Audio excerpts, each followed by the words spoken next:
Hello friend, हमारे YouTube channel पे आप लोग का स्वागत है। तो आज मैं आप लोग के लिए एक नया वीडियो लेके आया हूं और इसमें हम लोग कवर करेंगे भारत के संवैधानिक इतिहास से। जो भारत का संवैधानिक इतिहास का ये टॉपिक है, ये अपने आप में बहुत बड़ा टॉपिक है। ये टॉपिक जो है आपको संविधान के फर्स्ट पार्ट में भी पढ़ना है और आधुनिक इतिहास के सबसे अंतिम भाग में भी इसको देखना है। तो अगर हम लोग यहाँ पे इसको कवर कर लेंगे तो जब मैं आपको आधुनिक इतिहास पढ़ाऊंगा तो वहां पे जो है आपको इसको पढ़ने की जरूरत नहीं पड़ेगी। किसी भी एग्जाम के लिए सबसे इंपॉर्टेंट टॉपिक क्या होता है कि संवैधानिक इतिहास को हम लोग अच्छे से देखें। तो चलिए हम लोग बात करते हैं भारत के संवैधानिक इतिहास की कि भारत का जो संविधान निर्माण की प्रक्रिया है उसकी शुरुआत कहां से मानी जाती है। आप लोगों ने कई YouTube चैनल देखे होंगे और लोग संविधान सभा से शुरुआत करते हैं, संविधान सभा की प्रथम बैठक से शुरुआत करते हैं। कई ऐसे YouTube चैनल हैं जो कैबिनेट मिशन से शुरुआत करते हैं, लेकिन मैं उससे और पहले से आपकी शुरुआत करना चाहता हूं और वो रहेगा आपका 1600 ईस्वी का राजलेख।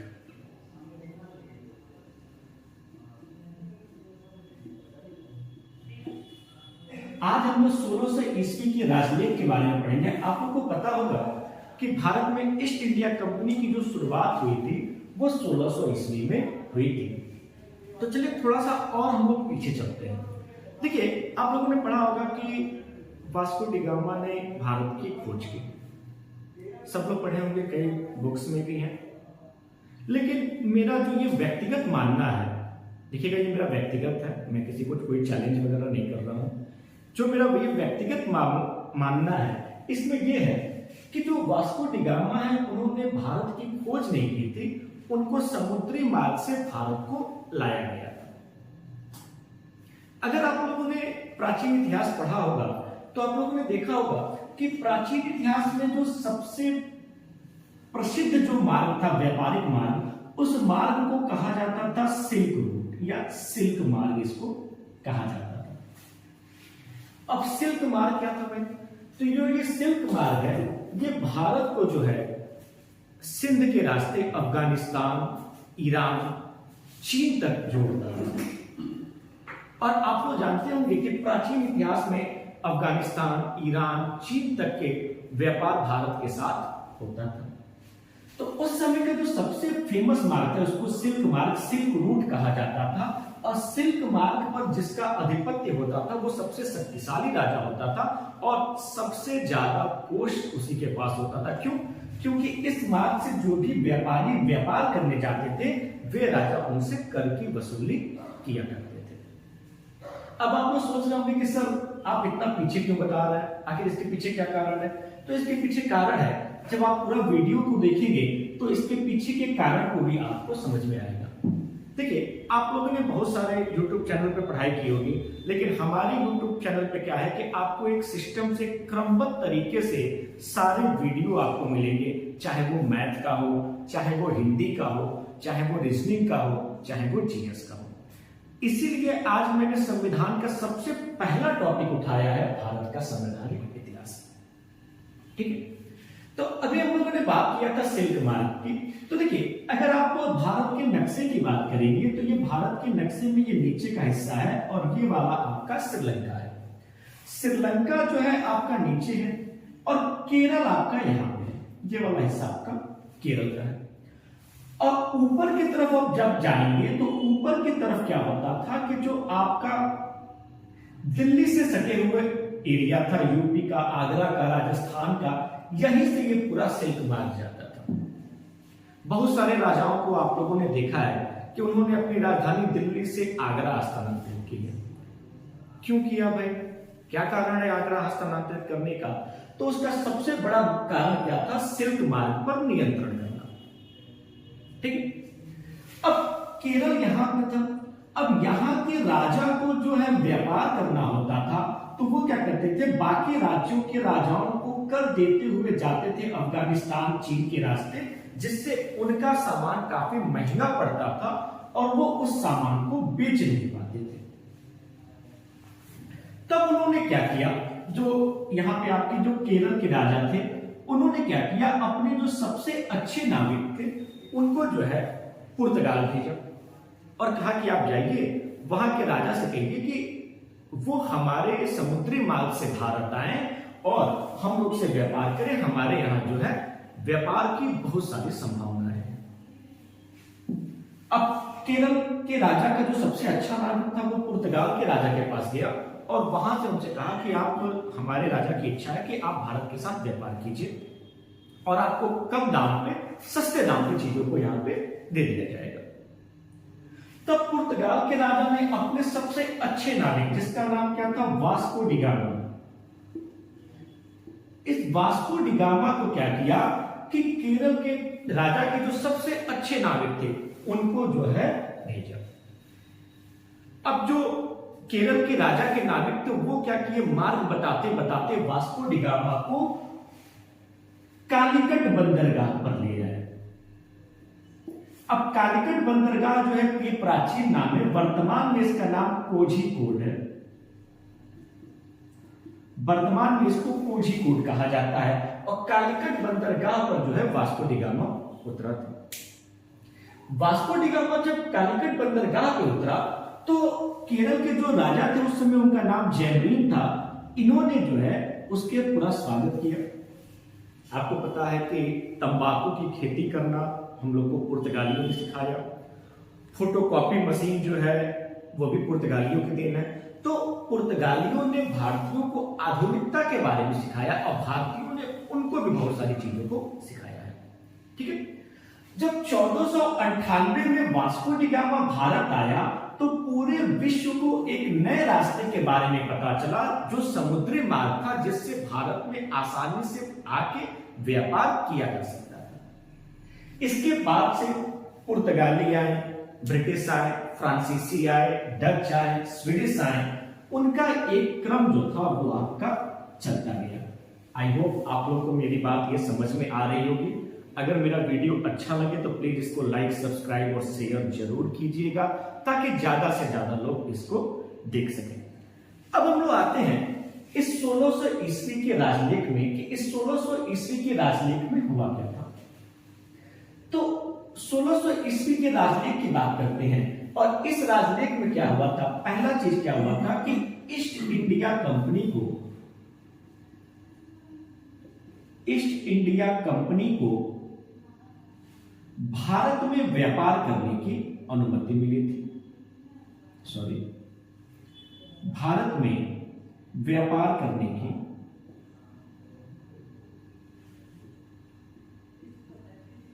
अनुमति मिली। ठीक है, ये सबसे पहला पॉइंट है। और ये अनुमति दिया किसने है, तो महारानी एलिजाबेथ प्रथम ने। एलिजाबेथ प्रथम ने 1600 ईस्वी के राजलेख में ईस्ट इंडिया कंपनी को भारत में व्यापार करने की अनुमति दी। सबसे पहले हम लोग बात कर लें कि राजलेख का मतलब क्या होता है। तो किसी राजा के द्वारा लिखा गया लेख या पत्र जो है वो राजलेख कहलाता है। अब इस समय हुआ क्या था, थोड़ा सा इस चीज को समझा जाए। तो जब यूरोप महाद्वीप, इधर अमेरिका महाद्वीप, उत्तरी अमेरिका, दक्षिण, इन लोगों को जब पता चला कि भारत में व्यापार की असीम संभावनाएं हैं तो ये लोग भारत में आने लगे। तब ब्रिटेन में क्या हुआ, आपके हमारे जैसे कुछ लोग जो हैं मिलकर उन्होंने एक कंपनी बनाई और उस कंपनी का नाम है आपका ईस्ट इंडिया कंपनी। अब आप लोग को समझ में आ रहा होगा कि सर ये ईस्ट इंडिया कंपनी नाम क्यों रखा गया। तो देखिए, अगर आप मानचित्र में देखेंगे, अगर आप विश्व का मानचित्र देखेंगे तो उसमें एशिया महाद्वीप में जो भारत है वो ईस्ट में स्थित है, पूरब में स्थित है, जिसके कारण उन्होंने अपनी कंपनी का जो नाम रखा वो ईस्ट इंडिया कंपनी रखा। अब कुछ वहां के ब्रिटेन के लोग जो थे उन्होंने अपनी एक कंपनी बनाई जिसका नाम रखा ईस्ट इंडिया कंपनी, और ईस्ट इंडिया कंपनी बना के वो पहुंचे महारानी एलिजाबेथ प्रथम के पास कि आप हमको अनुमति दीजिए कि हम लोग क्या करें, भारत में जाके व्यापार कर सकें। अब आप लोग के दिमाग में ये आ रहा होगा कि ये लोग एलिजाबेथ प्रथम के पास क्यों गए, डायरेक्ट भारत आके व्यापार करते। तो देखिए, अगर वर्तमान में धीरू भाई अंबानी है, मुकेश अंबानी है, या इस समय गौतम अडानी है, इन लोगों को अगर किसी दूसरे देश में व्यापार करना होगा तो सबसे पहले वो लोग क्या करेंगे, भारत से परमिशन लेंगे कि हम यहाँ पे व्यापार करेंगे, आप हमको सपोर्ट कीजिए। भारत कहेगा ठीक है, आप अमेरिका में व्यापार कीजिए, हम आपको सपोर्ट करेंगे। तो उससे क्या होगा कि अगर अमेरिका में कोई भी ऐसी घटना दुर्घटना होती है तो भारत उनके साथ खड़ा रहेगा। तो ये लोग गए महारानी एलिजाबेथ प्रथम के पास, उनसे कहा कि हमको क्या कीजिए कि व्यापार करने की अनुमति दीजिए। तो उन्होंने कहा ठीक है, मैं एक पत्र लिख देती हूं, और वो पत्र उस समय के दिल्ली के राजा के नाम था, और उस पत्र को आप ले जाके उनको देंगे तो आपको वो जगह दिलवा देंगे जहां से आप व्यापार कर सकते हैं। लेकिन मैं आपको व्यापार करने की अनुमति तो दे रही हूं, लेकिन ये अनुमति कितने वर्ष के लिए रहेगा, तो केवल व केवल 15 वर्ष के लिए ये अनुमति रहेगी। ठीक है, तो ईस्ट इंडिया कंपनी के मेंबर्स ने कहा कि हाँ ठीक है, चलिए कोई बात नहीं, आगे व्यापार की शुरुआत किया जाए। और ईस्ट इंडिया कंपनी के जो लोग थे, यानी कि जिसको आप ईस्ट इंडिया कंपनी कहते हैं, वो भारत आया। और उस समय भारत की दिल्ली की गद्दी पे कौन बैठा था, तो जहांगीर बैठे थे। जहांगीर के दरबार में इनसे मिले और ये हुआ कि हम लोग को व्यापार करने के लिए जगह दीजिए।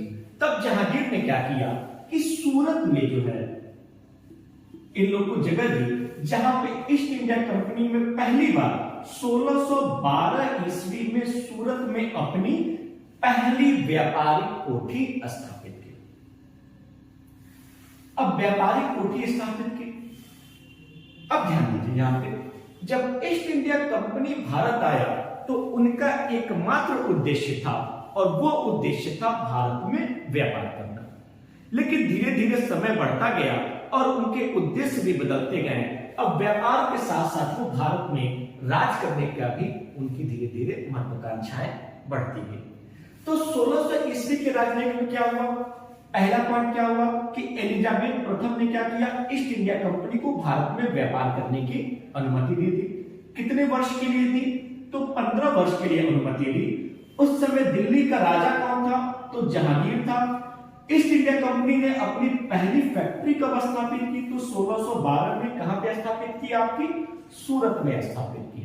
ठीक है, अब इसके बाद हम लोग आगे चलते हैं, और इतनी सारी चीजें होने के बाद, ईस्ट इंडिया कंपनी की फैक्ट्री स्थापित होने के बाद वो धीरे धीरे भारत में अपने व्यापार को आगे बढ़ाने लगे। और व्यापार को आगे बढ़ाते हुए उन्होंने 1726 ईस्वी में एक नया राजलेख लाया, जिसको 1726 ईस्वी का राजलेख कहा जाता है। अभी 1726 ईस्वी के राजलेख में हुआ क्या था, तो 1726 ईस्वी के राजलेख में ईस्ट इंडिया कंपनी ने क्या किया, बॉम्बे में, कलकत्ता में और मद्रास में शॉर्ट कोर्ट की स्थापना की।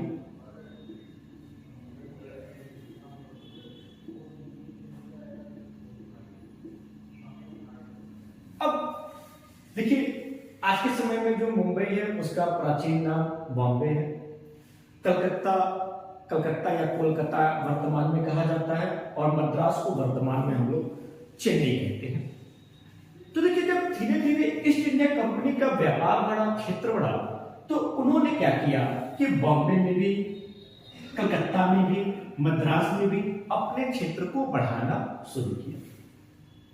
अब आप सोच रहे होंगे, क्यों नहीं यूपी में आए, क्यों नहीं बिहार में आए, सबसे पहले उन्होंने बॉम्बे, कलकत्ता, मद्रास को क्यों चुना? तो उसके पीछे सबसे बड़ा कारण क्या है, समुद्री मार्ग। मुंबई से आपका अरब सागर शुरू होता है, वहां से वो आसानी से समुद्री मार्ग के रास्ते भारत में प्रवेश कर सकते थे। कलकत्ता से जो है आपका जो है बंगाल की खाड़ी शुरू होती है, वहां से भी आसानी से वो भारत में प्रवेश कर सकते थे, व्यापार कर सकते थे।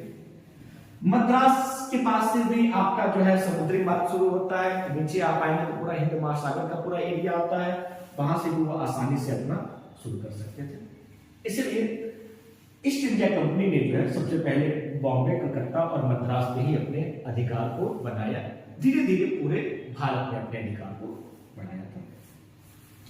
तो बॉम्बे, कलकत्ता और मद्रास में शॉर्ट कोर्ट की स्थापना की। शॉर्ट कोर्ट का मतलब क्या है कि वो छोटे कोर्ट थे जो ईस्ट इंडिया कंपनी के ऊपर कोई वाद विवाद होता था, कोई केस मुकदमा होता था, तो उसको सुलझाने का काम करते थे। ईस्ट इंडिया कंपनी कहते थे अगर हमारे खिलाफ कोई भी आपको एक्शन लेना है तो उसकी सुनवाई हमारे कोर्ट में होगी और वहां से जो है आपको सारी प्रोसीजर मिलेंगे, उसको आपको फॉलो करना पड़ेगा।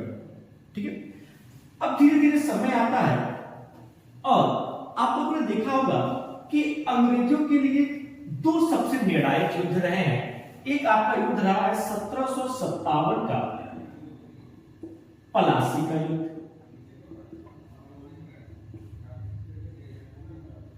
और दूसरा क्या था आपका 1764 का बक्सर का युद्ध। ये दो युद्ध बड़े निर्णायक रहे हैं।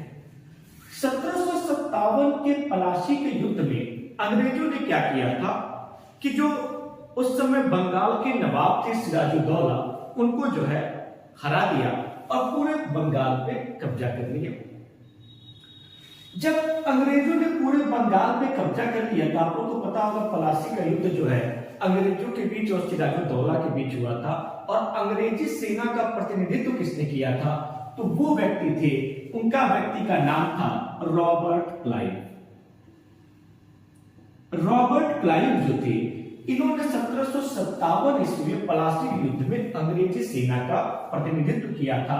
इसके कारण रॉबर्ट क्लाइव को जब पूरा बंगाल उनके हाथ में आ गया तो बंगाल का गवर्नर बना दिया गया, यानी कि पूरे बंगाल का एक सबसे बड़ा पद सृजित किया गया जिसको बंगाल का गवर्नर कहा गया। तो बंगाल के प्रथम गवर्नर कौन बने, तो रॉबर्ट क्लाइव। अब थोड़ा सा मैं आपकी चीजों को मोड़ता हूं, थोड़ा सा पीछे चलता हूं कि आखिर हुआ क्या था, थोड़ा सा समझिएगा। आपके एग्जाम में एक क्वेश्चन आपको पूछा जाता है कि बंगाल का गवर्नर,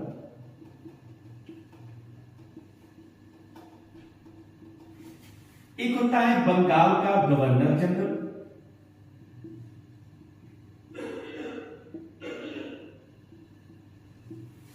भारत का गवर्नर,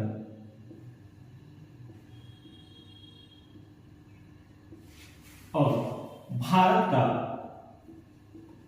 गवर्नर जनरल। ये चार चीजें हैं। देखिए, गवर्नर कहे, गवर्नर जनरल कहे, गवर्नर कहे, या सॉरी यहां पे मैंने भारत का गवर्नर लिख दिया है, यहां पे हो जाएगा भारत का वायसराय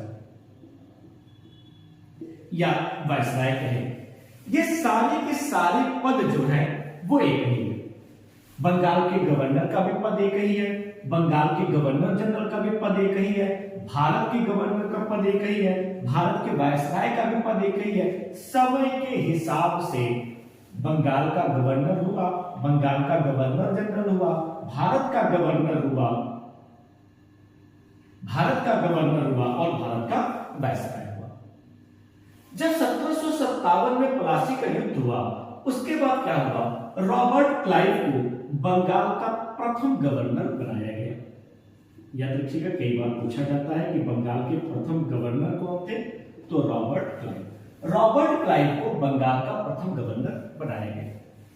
धीरे धीरे अंग्रेजों के हाथ में बंगाल के साथ साथ मद्रास लगा, कलकत्ता लगा, बंबई लगा। तब उन्होंने क्या किया कि सबके लिए एक एक पद बनाया। एक पद बनाया बंगाल के गवर्नर का,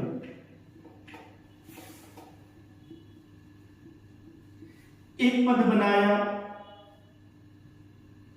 कलकत्ता के गवर्नर का,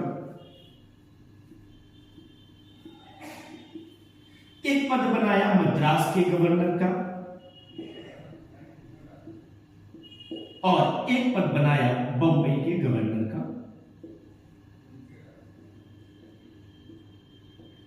और इन तीनों के तीनों पदों को बंगाल के गवर्नर जनरल के अधीन कर दिया।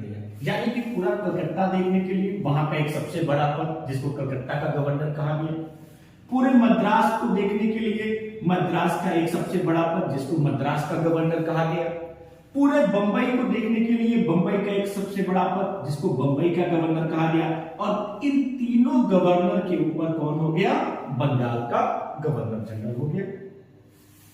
अब आपके एग्जाम्स में क्वेश्चन पूछता है कि बंगाल के प्रथम गवर्नर जनरल कौन थे? तो बंगाल के प्रथम गवर्नर जनरल थे वो थे आपके Warren Hastings.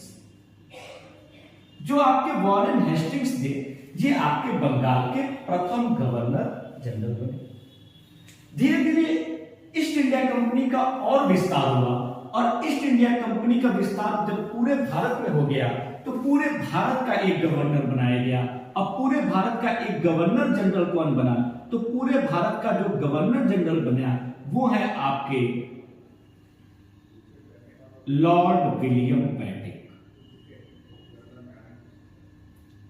Lord William Bentinck देखिएगा, अगर आप लोग जब आधुनिक इतिहास पढ़ेंगे तो लॉर्ड विलियम बेंटिक का, लॉर्ड कार्नवालिस का बहुत बड़ा योगदान रहा है हमारे इतिहास में, तो उसको हम लोग वहां पे कवर करेंगे।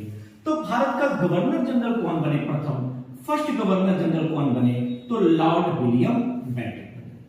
ठीक है, अब ध्यान दीजिएगा, ये बंगाल का गवर्नर था, बंगाल का गवर्नर जनरल और भारत का गवर्नर जनरल, ये तीनों के तीनों जो थे ईस्ट इंडिया कंपनी के अधीन थे। यानी कि इन तीनों को अपनी रिपोर्ट किसको करनी पड़ती थी? ईस्ट इंडिया कंपनी को। और ईस्ट इंडिया कंपनी को अपनी रिपोर्ट किसको करनी पड़ती थी? तो ब्रिटेन की सरकार को थी।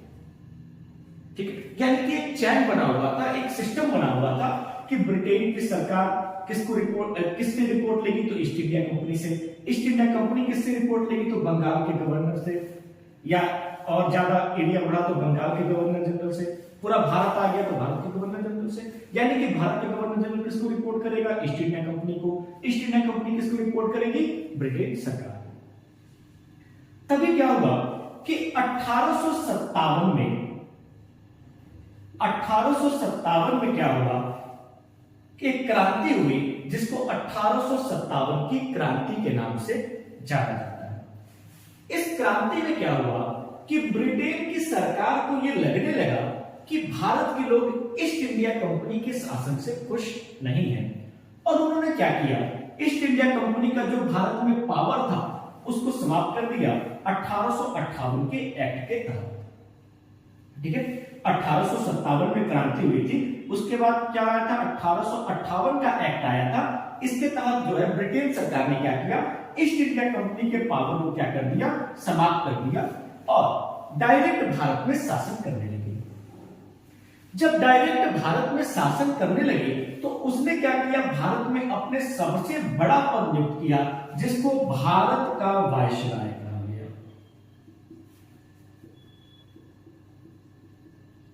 भारत का वायसराय कहा गया। और भारत के प्रथम वायसराय कौन बने?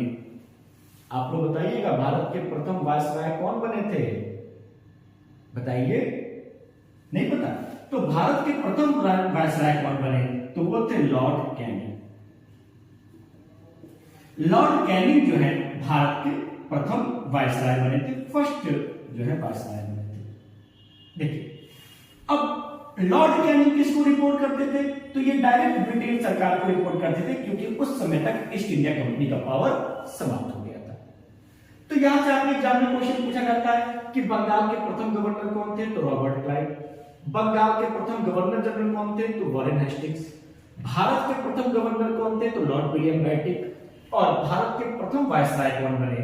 तो लॉर्ड कैनिंग। ठीक है, अब आते हैं, अब आगे की हम लोग बात करते हैं जिसका नाम है 1773 ईस्वी का राजलेख। देखिए, 1773 ईस्वी का राजलेख पढ़ने से पहले मैंने आपको बताया था कि 1757 में पलाशी का युद्ध,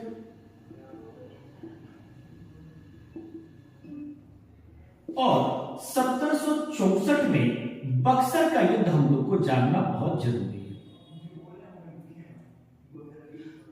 अंग्रेजों को भारत में वास्तविक सत्ता कब हासिल हुई? 1764 में बक्सर के युद्ध के समय। 1764 में जब आपका बक्सर का युद्ध हुआ उसके बाद उन्होंने क्या किया कि जो यहाँ के राजा थे, दिल्ली के राजा थे, उनको पेंशन भोगी बना दिया। अब पूरे दिल्ली उनके अधिकार में आ गया। तो आज की वीडियो में केवल इतना ही रहेगा। वीडियो बहुत ज्यादा मुझे लंबी नहीं बनानी है, इसलिए मैं यहीं तक कर रहा हूं। नेक्स्ट वीडियो में हम लोग पढ़ेंगे 1773 ईस्वी का राजलेख। हम लोग पढ़ेंगे 1773 ईस्वी के राजलेख में क्या हुआ था, कैसे सारी चीजों को आगे लेके ईस्ट इंडिया कंपनी चली थी और धीरे धीरे उसने कैसे भारत के लिए नियम और कानून बनाना शुरू किया।